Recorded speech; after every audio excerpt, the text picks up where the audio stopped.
तो रिवीजन के तौर पे सबसे पहला फॉर्मूला लिखो, क्या किया था? Newton's law of cooling.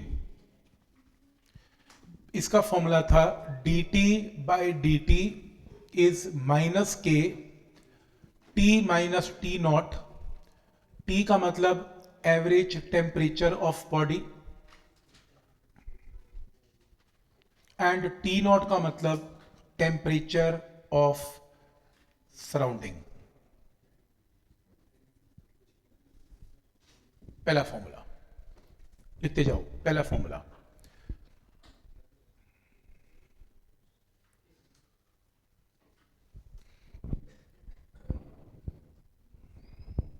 ठीक है, ये हमने लास्ट टाइम किया था न्यूटन लॉ ऑफ कूलिंग। तो जब भी numerical Newton law of cooling का आएगा तो मैंने एक न्यूमेरिकल करके दिखाया, वही स्टैंडर्ड न्यूमेरिकल है, वही बार बार आता है, कुछ ज़्यादा नहीं है उसमें करने वाला। पर फॉर्मूला क्लियर है यहाँ तक।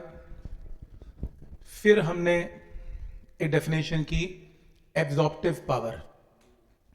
एब्जॉर्प्टिव पावर है एनर्जी एब्जॉर्ब्ड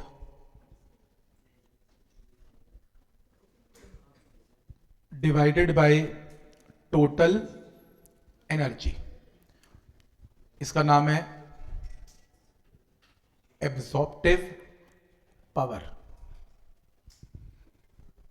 एब्जॉर्प्टिव पावर, ठीक है, आज हमने किया एब्जॉर्प्टिव पावर। फिर हमने की एमिसिव पावर।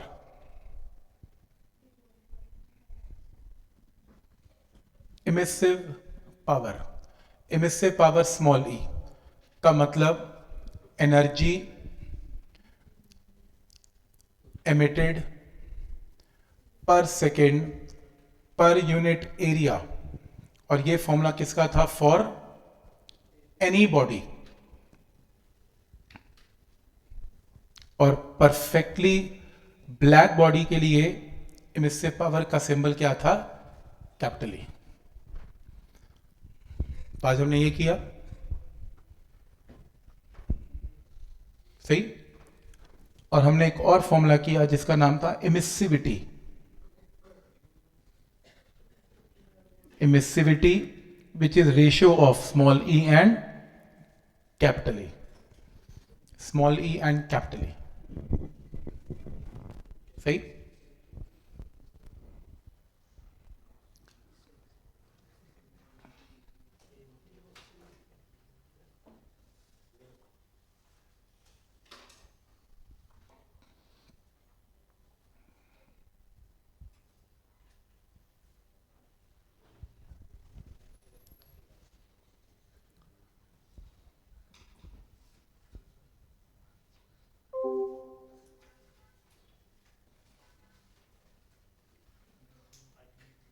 हाँ जी, लिख लिया।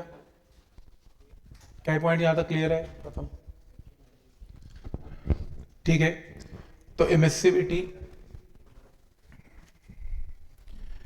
एमिसिविटी के बाद नेक्स्ट हमने किया था किरचॉफ लॉ। किरचॉफ लॉ में किया था E by A is a constant for any body, ठीक है, ये किया। फिर हमने किया स्टीफन लॉ। स्टीफन लॉ में for a perfectly black body capital E is sigma into T की power 4। For any body small e is epsilon sigma into T की पावर 4।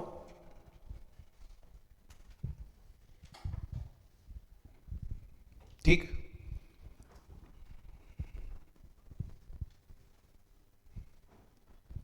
ठीक। तो अगर कोई बॉडी सराउंडिंग में है तो E is equal to sigma into T की power 4 minus T naught raise to power 4 for a perfectly black body. This is temperature of surrounding. और एनी बॉडी के लिए जो परफेक्टली ब्लैक बॉडी नहीं है, स्मॉल ई, ये फॉर्मूला ऐसे convert हो जाएगा।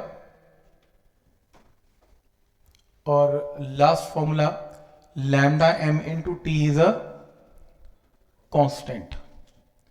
और इस कांस्टेंट की वैल्यू क्या थी? 2.9 into 10 raise to power -3 metre kelvin. ये आपके फॉर्मूलाज हैं।